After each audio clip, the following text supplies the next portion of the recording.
and a random dev diary. Not that random though, but there is a dev diary of Prehistoric Kingdom just released today. Actually, it's set the 1st of February, so we are just a couple of minutes until the 1st of February is actually here. But this one is gonna be spicy because you can already see a baby on screen. More about that in a second. But first things first, this is gonna be the January development update of Prehistoric Kingdom. If you're not well aware of what this game is about, I've had a couple of good videos on the channel in the last couple of weeks, so you can check them out before. But this is a game relatively close to the likes of Planet Zoo. However, this game is a little bit differently focused on prehistoric animals, not only dinosaurs. We also have stuff like the mammoth in here, or a saber-tooth, for example, the smilodon, and we're getting more that you will see in a second. But first things first, they are working on a pretty cool system that I would love to see in other games too. And this is a animal avoidance system. As you can tell here in this time-lapse, these animals are not clipping into each other because they have an avoidance system.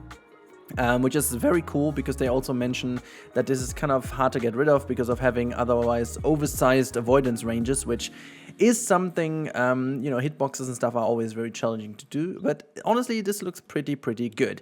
In the update 10, which is coming in the late February, as they said, we are going to have 2 new species. The first one is going to be the Lasmotherium, kind of the Siberian rhino, how you call that, or the Ice Age rhino, whatever. A very nice one, you can see in a woolly version, but there's also going to be one in a non-woolly version. Very cool design of this one. As I said, they will be a little bit more prehistorically or scientifically accurate, at least to the day being, because you always have to add that. You never know when there is like a new discovery, and then they feel like, you know, there is new evidence about how the appearance was, but they try to stick to the current science as much as they can.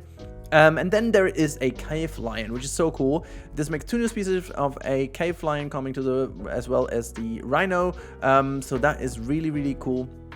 You can see that they are very dedicated to making them really cool, but also there's more. There's a lot more. It is the Stone Age theme.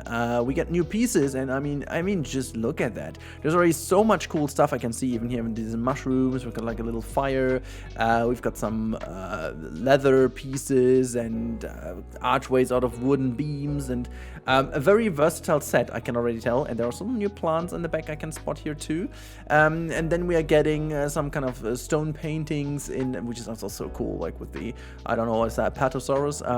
But yeah, you can also see there's like a little boat, and then you can also see the Stonehenge over here. Super cool. You can also see part of the new fence set, but there's a closer look to that in here as well. There you can see there's a new fence set as well. These are like the in-game barrier fences, but as you know, you can also use these always as actual pieces. Yeah, very nice design. I do actually like this one. Might be my favorite over here, with like little stuff. And the new map is also easily becoming one of my favorites. It looks a lot like the like Canada or Yosemite Valley. This should be Canada, but also could go well as Yosemite Valley for me. I don't know. It's very versatile. I like this. You can see all the new plants and new trees, and it just adds so much to the game because it is finally something else. Also like the shoreline over here with like kind of looks like cobble or so. Just really like that. As you can see, there's a better look to the shoreline.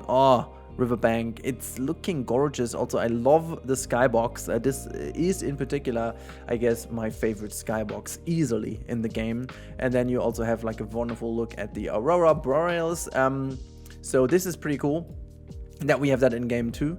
They already hinted at this in the past already, but that just looks phenomenal, doesn't it? I also like that already in Planet Zoo. It's such a nice, wonderful addition. But there's also more. They talk also about the future, and the fun bit is staff, and I really like that they do separate the staff into 2 different categories. It's general staff and it is specialized staff. So first of all, in the generalist staff, we have the cashier, the janitor, and the logistics, which is kind of cool, and you can see down here what they do. So the cashier tends to visitors at kiosks and stores. Well, it makes sense, like a vendor, I guess. Janitor, as you can tell, clean toilets, trash, and delivers garbage to dumpsters. This bit in the back over here is pretty cool because it is a mechanic that we don't really see that often in other games. And ever since Planet Coaster had the Ghostbusters DLC, which brought a very similar mechanic, even though back in the day it wasn't trash, it was ghosts that they had, like, you had to put down some I forgot the name what that was called, but basically like storages for the ghosts, and then whenever one of your Ghostbusters had caught a ghost inside of your park, they needed to go back to one of these storages and put them back in. So basically like a dumpster, which I think is very cool and would love to see that in more games. That is such a cool system that they need to bring stuff to dumpsters. Really love that. And then we have got logistics, and as you can see, delivers shipments from loading bays, very cool too, to various storage units around the park, goods storage and will feed warehouses. That is so cool. And maybe in the future we can even see some vehicles. And this is like one of 3 bullets, but honestly this point over here is so freaking ginormous. For me personally, I think this is a huge news, because we haven't seen this kind of stuff in these games so often in the past. We have seen this in Parkitect, but in a bit of a different way and more like a subtle way within the data. But seeing this actually in action will be pretty damn cool. Now, we've got also specialist stuff, and this is the Keeper, the Vet, the Security, and the Engineer, which engineer you can basically say it's a mechanic, and then these ones are the ones you would expect and also what they do. So the Keeper restocks animal feeders and enrichment, cleans habitats, and delivers dung to composite heaps. Again, this one in the back over here is a bit of a special one, which adds to the overall logistics which we can expect. Very cool stuff.